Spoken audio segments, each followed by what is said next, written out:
Friends, welcome back to our channel Plants Space. आज हम बात करेंगे एक खूबसूरत फूल देने वाले पौधे के बारे में जिसका नाम है रजनीगंधा, जिसको ट्यूबरोज भी कहा जाता है। रजनीगंधा इसलिए कहते हैं क्योंकि रजनी माने रात और गंधा माने खुशबू। रात में खिलने वाला फूल है और बहुत ही मीठी खुशबू देता है। ये प्लांट सबका फेवरेट होता है। इसमें इस तरह से फ्लावर स्पाइक आती है। इसको बुके में भी यूज़ किया जाता है। हमारे पास ये 2 पॉट हैं जिसमें एक पॉट में 4 बल्ब ग्रो किए हुए हैं और दूसरे पॉट में 3 बल्ब ग्रो किए हुए हैं। तो इस पर हम पहले भी कई वीडियो शेयर कर चुके हैं, डिस्क्रिप्शन बॉक्स में ज़रूर चेक कीजिए। इनको रिपोर्ट करना भी हमने बताया हुआ है, किस तरह से हमने एक बल्ब ग्रो किया था और उनसे काफ़ी सारे पौधे बनकर 1 साल में तैयार हो गए थे। तो अगर आपने एक बल्ब भी लगाया हुआ है तो आपके पास 1 साल में बहुत सारे पौधे बनकर तैयार हो जाएंगे। मल्टीप्लाई होता रहता है ये साथ में एक उड़द का पौधा ग्रो किया हुआ है जो कि अपने आप ही ग्रो हो गया था, हमने इसे हटाया नहीं है। तो अब इस पर जब कभी भी उड़द आएंगे, जो कि उड़द दाल होती है, तो हम आपके साथ ज़रूर शेयर करेंगे। तो इसमें जो और भी बल्ब लगे हुए हैं, दरअसल ये जो पॉट है ये हमने सोच के लगाया था कि ये मल्टी पेटल वाला प्लांट है, लेकिन ये सिंगल पेटल वाला ही निकला। तो कोई बात नहीं, आगे हम मल्टी पेटल वाला प्लांट भी ग्रो करने की पूरी कोशिश करेंगे और आपके साथ शेयर करेंगे। तो इस तरह से इसमें स्पाइक्स आती हैं, फ्लावर स्पाइक्स। एक छोटी सी स्टिक इसमें निकलती जाती है, तो ये आपको ध्यान देना होगा अगर आपको इसकी पहचान करनी है तो धीरे धीरे इसकी कलियां बड़ी होने लगी हैं और काफ़ी खूबसूरत कलियां होती हैं।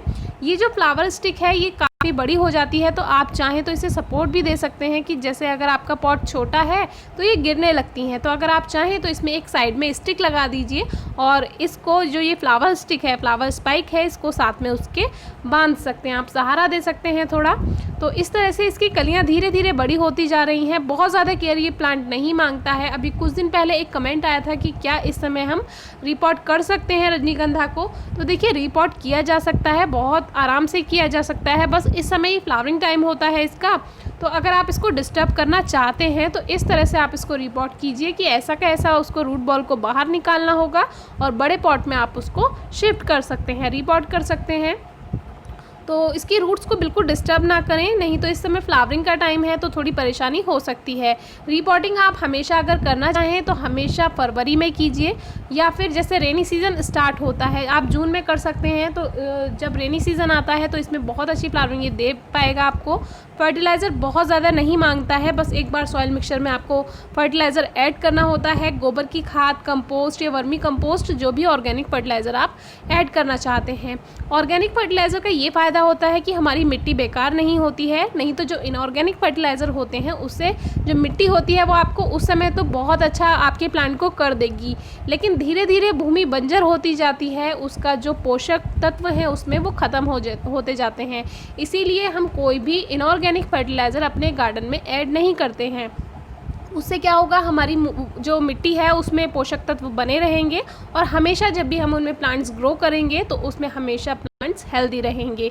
आप हमारे सभी प्लांट्स देखते हैं बहुत अच्छी फ्लावरिंग करते हैं, जो कि हम टाइम टू टाइम आपके साथ शेयर करते रहते हैं। तो ये केवल ऑर्गेनिक फर्टिलाइज़र का ही कमाल होता है। अब हमने इसमें उसके बाद का फर्टिलाइज़र ऐड किया, जैसे फरवरी में हमने रिपोर्ट किया था, तो उसके बाद हमने इसमें टाइम टू टाइम कभी हम लिक्विड फर्टिलाइज़र इसमें ऐड कर देते हैं, कभी कभी गोबर की खाद जो कि सॉलिड होती है उसको हम हल्की सी गुड़ाई करके पॉट में तब डाल देते हैं, या फिर जो लीफ कंपोस्ट हम बनाते हैं या किचन वेस्ट से जो कंपोस्ट हम तैयार करते हैं वो भी हम पौधों को देते रहते हैं। तो उससे प्लांट हेल्दी रहते हैं। बार बार फर्टिलाइज़र ऐड करने की ज़रूरत नहीं है। फरवरी से अब तक हमने 2 से 3 बार ही इसमें फर्टिलाइज़र ऐड किया था, जो कि कभी लिक्विड दे दिया था और कभी उसमें हमने गोबर की खाद हल्का सा गुड़ाई करके ऐड कर दी थी। तो ये ज़रूरी नहीं है आपको प्लांट्स को बहुत बार फर्टिलाइज़र देना है, क्योंकि हम ऑर्गेनिक फर्टिलाइज़र यूज़ करते हैं तो मिट्टी का जो पोषक तत्व है वो उसमें बने रहते हैं। इनऑर्गेनिक फर्टिलाइज़र को क्या होता है, आपको टाइम टू टाइम देना होता है और प्लांट्स को भी आदत हो जाती है कि उसको फर्टिलाइज़र चाहिए ही। आप नर्सरी से पौधे लेकर आते हैं तो आपने नोटिस किया होगा कि वहाँ नर्सरी में तो बहुत अच्छे से प्लांट चलते हैं, लेकिन जैसे ही आप लेकर आएंगे, अभी कमेंट भी आया था हमारे पास एक, और जैसे ही आप लेकर आएंगे उसको तो यहाँ पर कुछ दिन रखेंगे उसकी पत्तियाँ झड़ने लगेंगी, जबकि आपने उसको रिपोर्ट भी नहीं किया है। तो ऐसा इसलिए होता है, नर्सरी में वो लिक्विड जो कि इनऑर्गेनिक लिक्विड फर्टिलाइज़र होता है वो उस पर स्प्रे करते रहते हैं टाइम टू टाइम, तो उनको इस तरह से आदत पड़ जाती है प्लांट्स की। और हम जब यहाँ पर लाते हैं तो हम तो इस तरह का कोई स्प्रे नहीं कर रहे होते हैं। जब तक हम उसको रिपोर्ट नहीं करेंगे उस प्लांट की हालत ख़राब ही रहती है। तो ऐसा इसीलिए होता है। तो जैसे ये रजनीगंधा है तो हमने इसमें फर्टिलाइज़र आपको बता दिया। एक बार इसका सॉइल मिक्सचर तैयार कर लीजिए, उसमें गोबर की खाद, कंपोस्ट या वर्मी कंपोस्ट ऐड कीजिए और फिर जैसे आप बीच बीच में 1 महीने में या 2 महीने में गुड़ाई करके उसमें गोबर की खाद डालिए, या फिर जो लिक्विड फर्टिलाइज़र हमने बनाना बताया है, या फिर जो आप कोई भी ऑर्गेनिक फर्टिलाइज़र अगर यूज़ करते हैं तो 1 से 2 महीने में आप उसको कभी कभी दे दिया कीजिए। 1 साल में कम से कम 4 से 5 बार भी फर्टिलाइज़र आप दे देंगे तो भी काम चल जाता है, बार बार देने की ज़रूरत नहीं पड़ती है। उसी में ही फ्लावरिंग आप देख ही सकते हैं कितनी अच्छी है। तो ये दूसरा पॉट है जो कि हमने रिपॉट करना बताया था। ये जो पौधे हैं तो उसमें भी फ्लावरिंग स्टार्ट हो गई है। देखिए 3 बल्ब हैं इसमें और 2 में इसमें फ्लावरिंग स्टार्ट हो गई है, फ्लावर स्पाइक आ गई है, 3rd में भी जल्दी ही आ जाएगी। तो इस तरह से धीरे धीरे हमारे प्लांट पर फ्लावरिंग होती जा रही है, जो कि बहुत खूबसूरत है। रजनीगंधा फेवरेट प्लांट है, फेवरेट प्लांट्स में से एक है, क्योंकि बहुत खूबसूरत खुशबू होती है इसकी और देखने में भी बहुत प्यारे लगते हैं और काफ़ी दिन तक बने रहते हैं। धीरे धीरे इसके जो फूल हैं, जो फ्लावर स्पाइक है, इसकी जो स्टिक है, नीचे से फूल खिलना शुरू होगा तो नीचे के जब सूखते जाएंगे और ऊपर के खिलते जाएंगे, तो इस तरह से काफ़ी दिन तक ये आपके गार्डन में बना रहेगा। अगर आपको बहुत सारे इसके फ्लावर चाहिए एक ही पॉट में तो हमेशा बड़े पॉट का यूज़ कीजिए। कम से कम 12 इंच का पॉट आप ज़रूर दीजिए, तो आपके एक ही पॉट में काफ़ी सारी फ्लावर स्टिक आ जाएंगी। तो इस तरह से मल्टीप्लाई होता रहेगा। इसकी तो कोई ज़रूरत नहीं है कि आपको पौधा दोबारा ख़रीदना पड़ेगा, क्योंकि ये एक ही बल्ब से इतने पौधे 1 साल में तैयार हो जाएंगे कि आपके पास बहुत सारे पौधे हो जाएंगे और बहुत सारी फ्लावर स्टिक आपके गार्डन में खिलेंगी। अगर इस प्लांट से रिलेटेड कोई भी क्वेरी है, क्वेश्चन है, कमेंट बॉक्स में पूछिए, फेसबुक पेज पर पूछिए या इंस्टाग्राम पेज पर पूछिए और वीडियो कैसी लगी है ये भी आप बताइए। धूप को आप इसको जितनी दे सकते हैं उतनी ज़रूर दीजिए। दरअसल हमारे यहाँ पर काफ़ी बंदर हैं, हम हर बार आपको बताते हैं। तो ये जो फ्लावर स्टिक है इसे देखते ही वो तोड़ देते हैं। हमने पिछली वीडियो में भी शेयर किया था, एक फ्लावर स्टिक आई थी उसको तोड़ दिया था।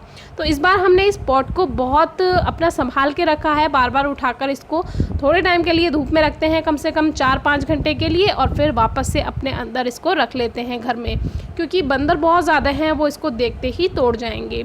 तो वीडियो शूट करनी होती है, आपके साथ शेयर करनी होती है, तो ज़्यादा ख्याल रखना होता है पौधों का। तो बहुत खूबसूरत फ्लावरिंग हमारे प्लांट्स दे रहे हैं और धूप की ज़रूरत इसको कम से कम अगर आपको देनी है तो 3 घंटे की धूप आप कम से कम ज़रूर दीजिए, क्योंकि जब तक धूप नहीं मिलेगी तब तक प्लांट हेल्दी नहीं होगा और प्लांट हेल्दी नहीं होगा तो फ्लावरिंग नहीं दे पाएगा। तो इस तरह से देखिए बहुत खूबसूरत फ्लावरिंग है। पानी आप इसमें दिन में 1 बार ही दीजिए। बल्ब है, बल्ब को ज़्यादा पानी की ज़रूरत नहीं होती है। अगर उसमें ज़्यादा पानी है, बारिश पड़ी है, तो पानी आप बिल्कुल मत दीजिए। पानी का बहुत ज़्यादा ध्यान रखिए। Thank you.